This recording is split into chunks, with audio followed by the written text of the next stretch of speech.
Get this. Weekday mornings from 9 On Triple M. Mick Molloy's here. Give him a round.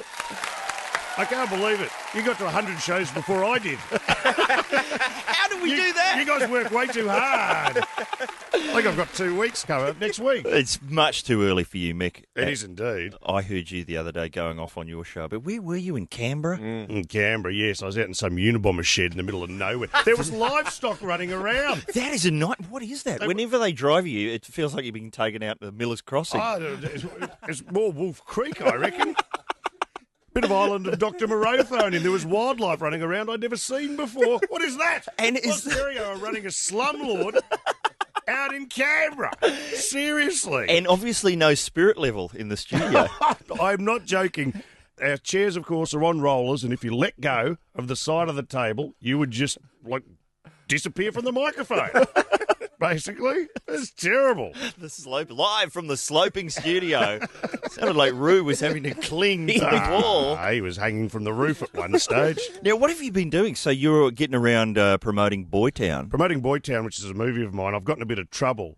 Really? Well, you know that movie 237? Yes. Right, it's about suicide. Well, the director was running around telling everyone that apparently it was real and based on his experience with suicide. Apparently killed himself years ago. Right. That's right.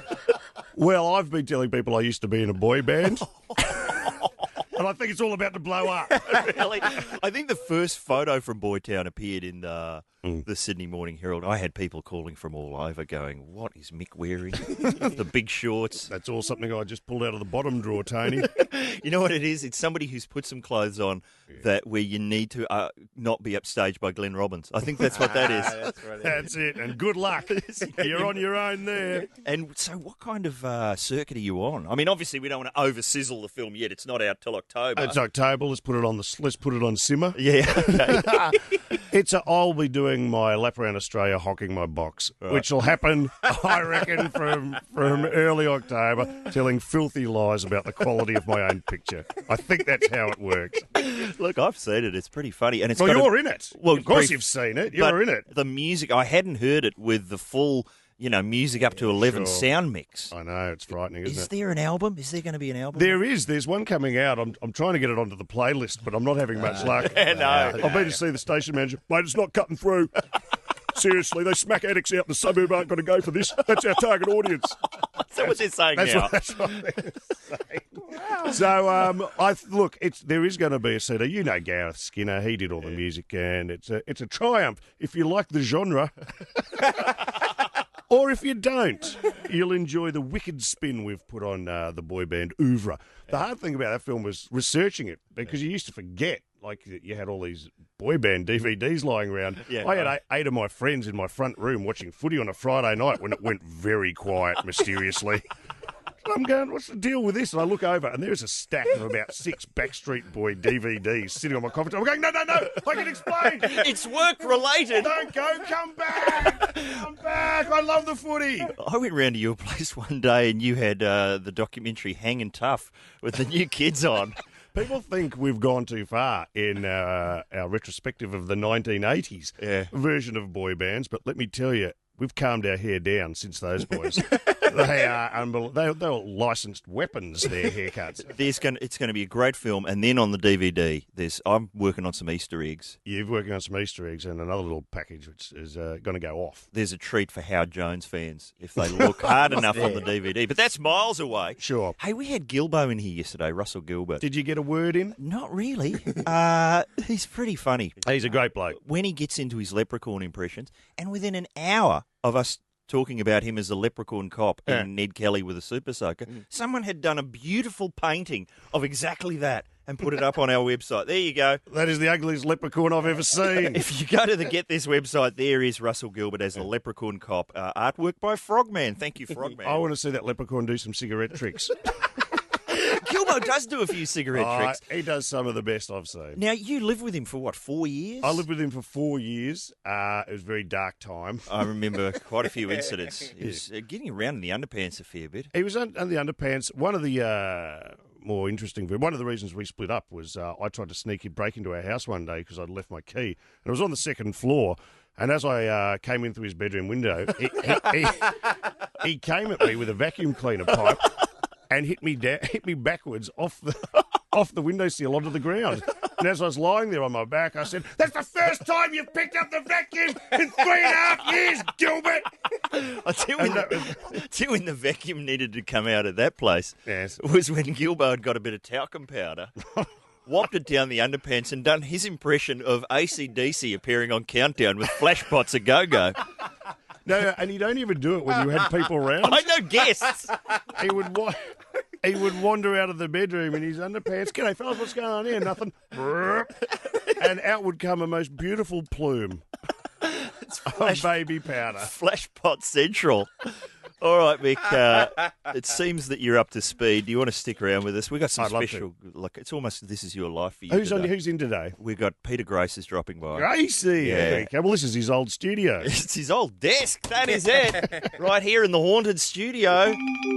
It's pretty creepy. Watch out. I don't like it anymore. Turn the lights back up. There's a theremin loose in here somewhere. Greg Fleet is going to do a bit of... I was having a laugh the other day. You know what? That's what... I had a little tear in the eye. It was taking me back when Fleety turned up late. Yeah. Reminded me of the old Mark Molloy days. Fleety's coming in today. Right, this will be interesting. We used to take bets. Do you reckon he'll be in before the end of the hour? Half hour, I reckon. I don't think he ever showed up. There was a day where he didn't. Him and Paul Hester, Yeah. I think, were the only two artists who, on any occasion, never showed up. That's right. It's a matter of pride. That's right. But, we are going to have a few flashbacks. I think, is this something with when Lawrence Leung came in? All right, here we go. People requested this. Was me, you on the other side. Hey, watching the news last night, and do you love it when they have to cross over to the war in the Middle East? Oh, yeah. And there's so many satellite links that they have like a really long gap Oh, it's quite long. between the newsreader. Have a listen to how long the gaps are getting on the Channel 10 news. We cross live now to Alessio Vinci, CNN's correspondent in Beirut. I might add here that there is a slight delay in this satellite link. But Alessio, what is Israel targeting today? And do you know why they've specifically chosen those targets? Hello, well, we woke up this morning to the sounds of loud explosions. Now, That's forever. It sounded like he didn't know the answer. Yeah. He was Googling it really quickly. but, that's just space that's going to waste. Yeah. Imagine dead all air. those gaps if you added them all up. Don't you think they should be selling advertising in those spaces? Cha-ching. Now we're talking. That'd be a great sound. Alessio, what is Israel targeting today? And do you know why they've specifically chosen those targets? Rated M, now showing in cinemas everywhere. Hello, well, we woke up this morning to the sounds of loud explosions. There's been pounded now for several days. There's not much else. How is the civilian population coping with the continuing bombardment? A bit more traffic perhaps today, Monday morning. But this is an area of Beirut where usually you have thousands of people in the streets going about their business, traffic jams. We're not seeing anything of that today. Any evidence yet of the international community starting these mass evacuations we've been speaking of? Hey, mobile phone buyers, don't waste your time shopping around for great deals and offers. Call Crazy John on 1322.99. Yes, we have seen already a lot of Europeans especially leaving this country. I like Mal's attempt to say the word specifically. That's what I'm still getting over. We've got an ad in between the S and the P. What about the sales department? They're writing that idea down. That's it. Nothing for erectile dysfunction, I noticed. I was watching, I think it was, what was it, the show about women on Monday night. Don't pretend you don't watch it. What is it? What are you? Desperate Housewives. Oh, Desperate Housewives. Desperate Yes, Housewives. yes, And I yes. was noticing they have a lot of women's ads and all women's hygiene ads and all that. And I said, that's so typical. That helps you target the audience. And so then I came in and I'm listening to Tough Love in the breaks and there's an ad for erectile dysfunction. Hang on a second. What are you saying here? Well, if it's Ian Turpie saying it, it's apparently a lie. Well, no, apparently his moustache was very bristly. Very stiff. Because of the nasal stiffy spray. Just got to thank Matt Dower, who builds all the sketches for our show and for your show, Elements, Production Elements. When he's not working on the Dower Hour of Power. What is the Dower Hour of Power? I was up in the Brisbane doing a show from Brisbane last week, and of course that's his old stomping ground. Yeah. And out it came. There's a couple of blokes there who know everything about that guy. Apparently his first radio show was a little show he used to run out of his bedroom. Is that right? BCFM. BC, of course, standing for Beresford Crescent. Where Mad Dog used to get on and do his stuff. We've got to get... Is there tapes of that? Do you Mad know? Dog, yeah, there are, but he won't cough them up. I know Dower has them. The Dower Tower of Power is available. I think we've got to go through his wife, his new wife, Katie. who works here. I think if we attack her, we'll get some. Right, because Matty, I mean, that thing we just played with the harp before, I think he had 45 seconds to get a 40-second bit into the computer. Yeah. He's not bad at all. He's like a mad scientist in the laboratory. But he does do voiceovers. And I'll go around there to production and he hits record and then he runs into the booth and does them himself. And whenever I walk in, he just stops. He won't let me hear them. He's a bit like Howard Hughes. You know, he bottles his own urine in that studio? I'm telling you, he does. Hey, he's got a flashback harp installed for the 100th show. And we made a prediction recently. Lockie Hume was in here. You know Lockie. Oh, I do indeed. You've worked with him on 2 movies now. I have indeed, and he's good in both of them, let me tell you. We made a prediction about that film about the Falcone murder. Let's just hear it. Don't you reckon that guy Richard Carter is going to be Bradley Murdoch? He's a lookalike. And Richard, I know you're listening somewhere. Yeah. Get onto your agent, give him a call, let him know that the role of Bradley John Murdoch is out there. Yeah, and if that one's gone, the bookworm is still available. No, Richard's more of a King Tut kind of a guy. Oh, yes. Sorry, we're trying to get Lockie one of the other Batman villains because he didn't get the Joker. That's right. He was down to the last 3, wasn't he? He was. That's just... It was him, Paul Bettany, and... Laurie Oakes. I think it was. He'd be a good penguin. Great penguin. But apparently... He'd have to tone down the waddle. He does a good waddle. It's an angry waddle. That's right. Richard Carter is, in fact, playing Bradley John Murdoch. And we guessed that based solely on lookalikes, because you're a B. You love doing the lookalikes, Mick. I certainly do. I love lookalikes. You know the best way to play lookalikes at the moment? World Poker Tour. Okay. You put on the World Poker Tour, and the idea is by the first air break, you got to get a lookalike for everyone around the table. Yeah, a few drinks helps, obviously. Yeah. Do you know how they all work on their poker disguise? You know they work on a bit of a poker disguise. The Unabomber. The Unabomber. You got a bit. You know who I'd go on as? Who? Roy Orbison. I'd just have the Roy Orbison wig and the glasses, and they'd be going, "Oh, what's the big O thinking? What's the big O sitting on?" Because there was a guy who did look like he was in the police witness protection scheme at all times. at all times, seriously. He had a falling out with the Bee Gees back in the 70s with some ugliness. Yeah. Let's have another round of applause as the parade of guests continues. Peter Grace, the first man to speak on this network ever in 1980. Hey, Mick. Hey, Tone. Hey. Good to see you again. And congratulations, Tone, on the 100 shows. Thank you, Gracie. You've kept yourself tidy. Yes. Look at you. And, Mick, I'm looking forward to the movie. Did you see the story in this paper this morning about somebody releasing the snakes in the theatre in America where Snakes in the Plane was? What sort of promotional thing would you like released in your... Oh, good Lord. Screaming women hurling underpants at the screen. That'd be nice. Gee, lucky those guys weren't going to a screening of Moby Dick. And they have to get a massive whale. That could be done. They're going to sneak that in. Oh, kids, they can do anything. In a giant popcorn. They'd use YouTube somehow. I wonder if in Kenny they're going to release air freshener halfway through the... That would be a good idea. Hey, are you playing some clip on YouTube at the moment on your show? We are. We played one on Any Given Sunday, which for Melbourne listeners will understand what I'm talking about. It's a little sports show on the Sunday. But we found a fantastic clip of a policeman, of a drunk at a police station. Just type in police drunk and go to it. And go past my section, and you'll eventually get to the funniest footage I've ever seen of a bloke trying to pretend not to be drunk in a police studio. Because what are we linking to at the moment, Ed, on our side? So far we've got table tennis, and we've got some nice little cats, and then so what do we got? The other one is pinata accidents. Pinata accidents. Pinata accidents gone wrong.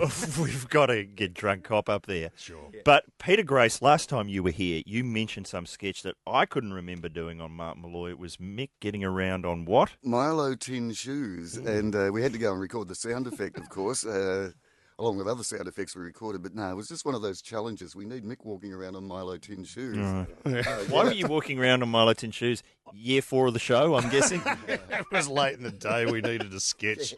I don't know. I can't tell you the truth. I think it was something for the ladies. Right. I can't remember either, but Gracie's brought it in, so let's have a listen.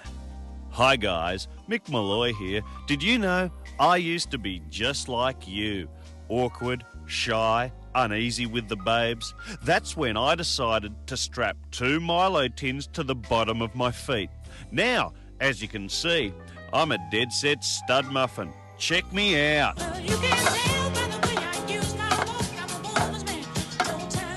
Now when I cruise down the street, heads are sure to turn, and the ladies, well, they just go weak at the knees. Right, girls? Hey, check out the big knob on the Milo tins. Later, girls. In fact, when I see a girl I really like, I don't even give her my number. I poke a small hole in one of the tins just large enough to leave a telltale trail of Milo that will lead any horny nymphette straight to my door. Hey, who's looking at you, girls? A big dick standing on Milo tins as far as I can see. She wants me bad.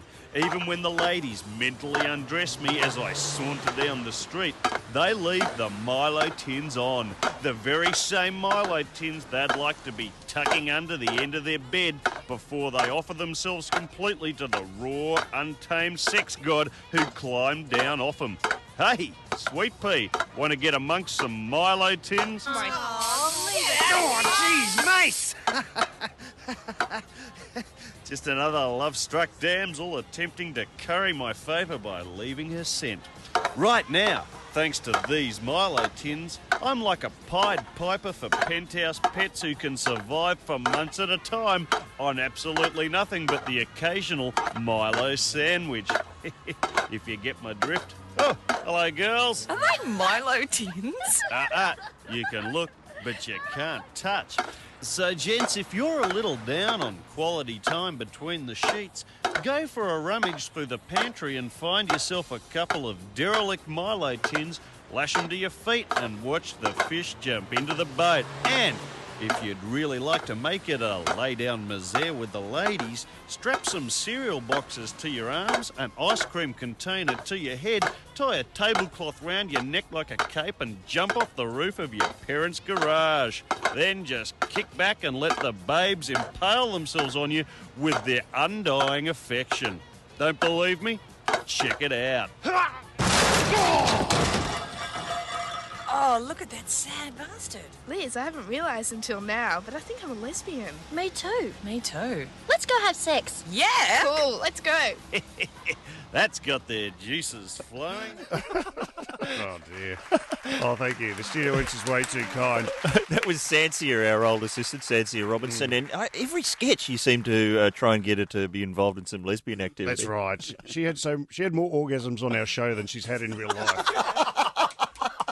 You know, I must be running out of ideas because I came up with a sketch the other day on Tough Love called Ovaltine Tin Shoes. Not as good, though? Not quite as good. The ladies weren't quite as impressed. It's our 100th show. Mick Molloy is here. The first man to ever speak on this network, Peter Grace, is here. And now a fake round of applause for our... Well, I added up the numbers, Ed, and our most frequent co-host... It's Greg Fleet. There he comes. How's it going, Greg? I mean, it's years since myself and me and Mick and Matt Quartermain were in a show called The Show With No Name. I forgot all about that. Which it was an ironic title because it was actually the name of the show. There you go. Yeah, it was a head scratcher for the audience. Pity it wasn't a hand clapper or a laugher. It was a head scratcher. It had a parody of the Green Acres theme in it, though. So what more can you ask for? Did it? It was topical then. What was that? What? I can't remember. You actually wrote it. It was a Tony Martin song. I can't remember what it was about. But it was to the tune of Jesus Christ was a man. Oh, no, Daniel Boone. Daniel Boone. David Boone was a man. That was the big finale. No, there was also. I just remember the beginning of it. Oh, Cape Fear. Cape Oh, Fear. that's right. Is the place to be. That's right. It was a musical version of Cape Fear. Yeah. Let me tell you the story of a man named Katie. Yeah, starring Hugh Jackman, I believe. He Now- can do it all. I don't know if you're aware of Greg's rapping skills. I have no idea what you're talking about. Whenever Keep these he, under wraps. when he comes in, he likes to bust out the crunk. Yeah, the deep southern crunk. And I thought because it's the 100th show, I'd bring in something special. I thought, hey, bring in a cake and some balloons. Whoa, get away from that grassy knoll, you edgy loner. Then I thought, maybe I'd bring you in an imitation German pistol or a Chad Kruger, as I like to call it, the rhyming slang for Luger. But, and I thought, no, I'd just kick it with Dr. MD and myself and just, kick back with some deep southern crunk. Wow. And it's especially for our 100th show. Check Let's hear it. Yo, this is going out to Tony and Ed and to get this crew. Check it out. I'm Greg Fleet. I'm MCG. That's F to the L to the E-E-T. If comedy was Dutch, then I'd be from Holland. Spread the comic pollen like a B-L-O-G blog. I'm a cog in the wheel. You got bubkus? How do you think that I feel? It's a war called the cavalry. To the right sits my main man, Ed Cavalier. He'll freak you out cause he's young, you're a wowzer. But underneath, it's my belief you'll get relief at his Bowser. It's fortuitous, his next bit is gratuitous. Tony stacks gherkins, he makes a pickle stack. Loves a tower of condiments, but don't love Nickelback. As I get to the end of his stanza, Tony Martin is the boss. He's not like Hoss in Bonanza, more like Tony Danza, or the king of Tanzania. Let me make it clear, know a lot about that nation. The capital is Dar es Salaam. For your information, according to my sister, who loves yoga, respect to Otto Pfister, the coach of Togo. So it goes, coke and hose, Dom Perignon flows. How many shows? Count your toes, my friend. Multiply the number by 10. Respect to Camus, Charles Dance, and Jack from on the buses. Peace and love to the listeners. Ooh, me plums, out. Oh, very good. I've never heard a song that references Camus, Charles Dance, and Jack from on the buses. Jack from on the buses. What a blancmange. And how did you get the Nickelback? I was I was on a pickle stack. Yeah. I think you saw that one coming. I'm just picturing Greg with a rhyming dictionary going, Nickelback's not in here. Well, that was actually their second choice for the name of the band. Yeah. Just sorry to sidebar here, but did you see the George Bush? The other day, they went through his reading material. You know, they released their reading books, and one of the books apparently he's reading at the moment is Camus. Camus! That's right. It must have been released under the Mr. Men series or something. I don't Dummies. He's also reading Where's Osama. He loves that one. Hey. He loves the movie version, 10 Camus. Oh, hang on. Well done, Gracie. We're away. That's it. Now I'm officially tearing up. That has taken me right back. On the full bench. There it is. We often talk about that first day of programming on Triple M, then known, at least in Melbourne, as Eon FM. Yeah. What was it like in those heady days of choosing your own music? That's what they used to do. Well, again, it was Rule 1, there are no rules, and Rule 2 was find the rule book. Well, it ended up being find the rule book because when it was Rule 1, there are no rules. I think everybody liked Pat Benatar at the time. Oh, right. So you better get like a high rotation spandex work going on there. Yeah, chicks with guitars. It's an oldie with a goodie. Do love it. Hey, we had Justin Hamilton in here on Monday, Mick, and he knew you were coming in and looking for challenges. He issued one. Let's hear it. The challenge for Mick would be I'd like him to chow down on a Wheat Bix and then whistle the opening to Billy Joel's The Stranger. I don't think he's ever done that in this time slot. Unfortunately, Ed has eaten all the Wheat Bix. They were delicious. But we do have some cornflakes, so Sure. let me just pass go them with over. this. You want to have you know how the I'm Billy quite Joel... prepared. I'm not intimidated at all. So Billy Joel, should I do some Fergal Sharky? I'm quite up for some Fergal Sharky. Here we go. All right. Very good.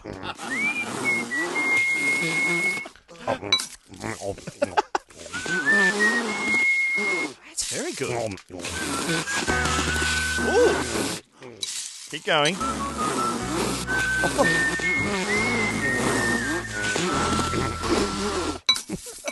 Did I just sneeze into my... Hang on, you've set the music off. What were you thinking? The band's turned up. I think we should have put plastic down before we did that one. We thought today we'd just play Brush with Mick. Yeah. Okay, fair enough. Just anyone listening from any part of the country who's had a brush with Mick Molloy at any point, preferably a legal one, to call us up. Oh, all the callers have just dropped off.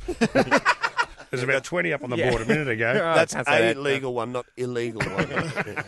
A brush with Mick. 13353 is the number to call. Right. And we've already got people. Are you saying we should just go straight into the call? Yeah. Well, this is highly unorthodox. When I was last on the show, we had to do something else because there were no callers. That was because your references to Camus and Harold Pinter made the question incomprehensible. Anyone who's had a brush with Kafka, call in. We got Joseph K on the line. Hey, Aussie cold cans of existentialism coming your way. I shagged one of the Bronte sisters. Yeah, I did. Yeah. That's the kind of stuff we're looking for. We're just going to go straight to the Hello, phones. you be Ryan, I'll be Ed. Tell me, what was your brush with Mick? Mate, I was down at a local hotspot, the Sheath, one Saturday night, and I spotted Mick from across the bar, and I got the boys to queue up accidentally Kelly Street by Frente. Oh. And Mick managed to recreate the excellent dance scene with the walking stick. Oh. Now, Mick, I know you've told this story before, but please tell it again. What happened when we did that parody of the Frente video on The Late Show? Okay, well, the guy who I impersonated, who I think was a guitarist in that band, I was having a beer at the George, which is a pub in Melbourne one day, and this woman came up to me and goes, hi, I'm the girlfriend of the guy you impersonated. And I said, I'm really sorry about that. She goes, no, actually, you pointed it out. He is a dick. And I dropped him. And I think she said that she dropped him immediately after the sketch. That's right. Because she'd been laughing at the sketch so hard that he'd got really offended and stormed out of the boudoir. Wow, relationship terminator, Mick Molloy. That's it. Thank you, James. Hello, Mac. Yeah, good morning, boys. How are you? Good. Got a good story from Mick. He was on the Gold Coast at some stage. Here we go. And one of my mates ran into him at a strip club. They said, what are you doing here, Mick? And Mick's response was, oh, don't worry, I'm scouting for a location. Yeah, for my new movie, which is about strippers. Go to a location to see a stripper. And in fact, the location I was actually scouting at the time was inside a woman's pants. but I found it, and it went off. Thank you, Mac. I think we'll move on. Hello, Joel. Hi, boys. How you going? Very good. Tell us your brush with Mick. Well, it's not my brush. I'm not sure if I should say, but hold on, Mick. Okay. My mother nearly ran you over by accident. You sure it was an accident? I'm relieved it was by accident. Usually they mean it. Okay. What happened there? Well, look, I better not say too much, but you were going to visit your friend John down Smith Street, I believe. And my mother owns a shop about 2 doors down from him. Yes. And I think she was leaving to go from work or something like that. And I think you were crossing the road from where that tattoo parlour is. Yeah, that'd be right. I just got a fresh bucket of Kentucky tattooed down my chest, if I remember correctly. I like that. I better not say too much. Yeah. And then every detail you can possibly muster.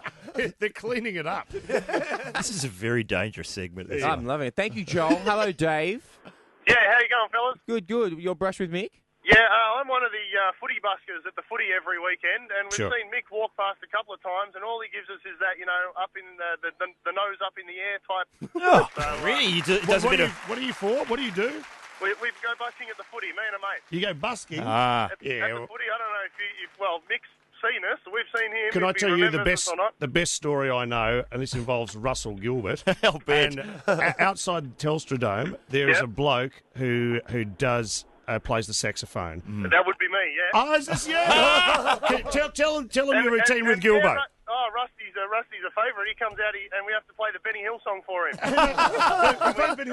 But he doesn't even ask for it. He gives the guy a wink from about 50 metres, and as he approaches, this guy breaks into and Gilbo just goes off. Happy feet. Next thing you know, there's 100 people sitting around clapping. Many of them nude, and they can't work out what's happened to their clothes. Right. Okay, next time you see me from 50 metres, give us a bit of baby elephant walk.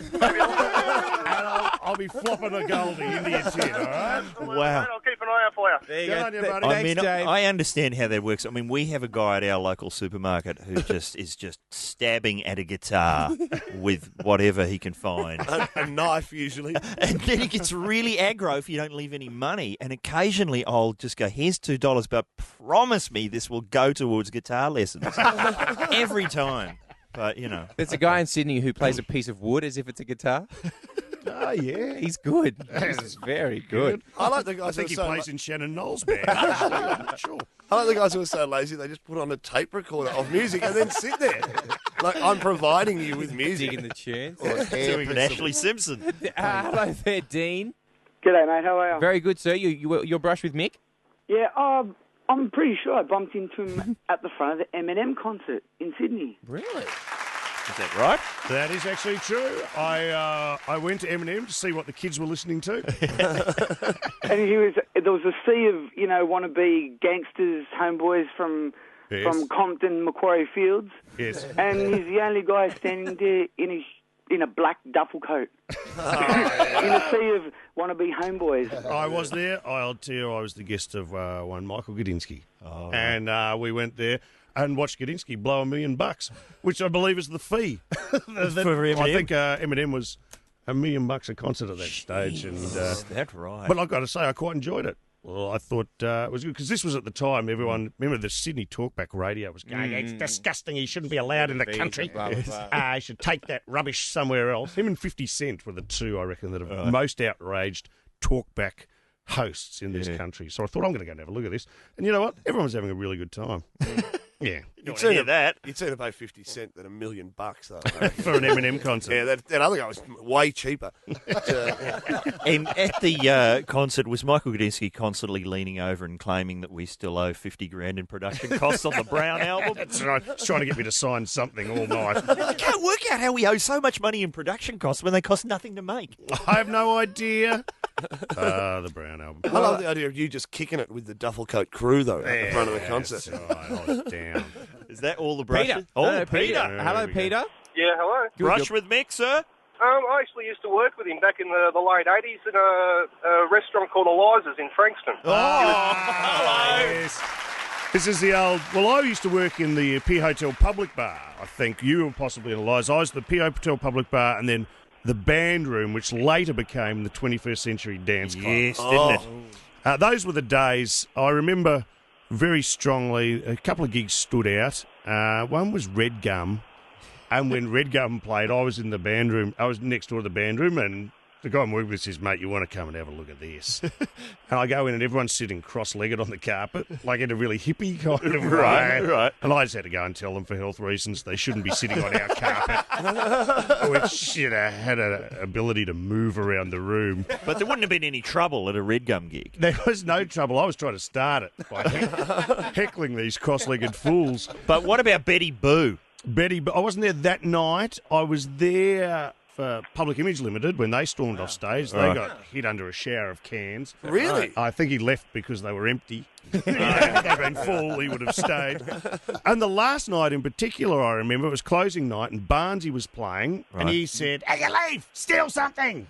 Oh, no. Barnesy. Meaning ashtrays or, maybe an empty pot glass or something. Yeah. I saw 5 guys on the end of a 28-foot pot plant carrying a palm tree, trying to get it down the stairs at the hotel. And I went, no one's going to miss that. Just doing what Barnesy reckons. Do you remember anything, any incidents you'd like to bring up?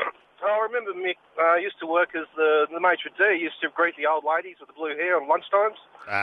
Yeah, I think you're having a bit of a lend there, mate.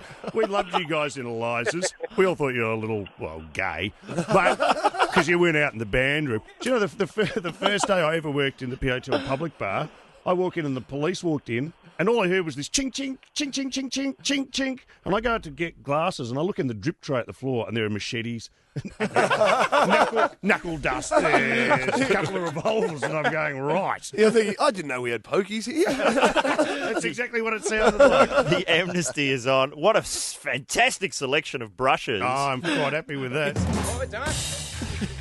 That's how it works. What's going on here? The show's finished. I'm not over. You were just getting fired up. I was just about to let fly with some haymakers. Thank you very much, Greg Fleet, for rapping in. Yeah. Oh, yeah. Uh-huh. Thank you very much, Mr. Grace. Thank you, Tone, and congratulations again. Mick Molloy. Will you have me back for your 112th show? 112th celebrations are going to go right off. Fantastic. And, Mick, is it true that you're going to be in intimate conversation with Carl Stefanovic this week on the Today Show? Oh, yeah. He's going to be sitting on my knee. It's like a ventriloquist act. Oh, wow. In lieu of a key phrase today, I think it's just important that we remind everyone that Carl Stefanovic is a robot. Thanks for coming in, everybody. Thanks for calling in, everybody. See you on the 101st show tomorrow, and we'll leave you with the robot Carl Stefanovic. Welcome back. Well, they are the quintessential item for your wardrobe. They've been around for decades and continue to evolve. Nodding profusely. Acid wash jeans are back. Marble wash jeans. I loved my acid wash when I was young. Oh, no. Marble wash jeans when I was a young fella. And stretch I always find the most comfortable to wear. Nodding profusely. But we are running out of time. I mean, I could talk about jeans all day. Marble wash jeans. Acid. Marble. Bad memories. Nodding profusely. We'll return with more of Today in a moment. Get this weekday mornings from 9 on Triple M.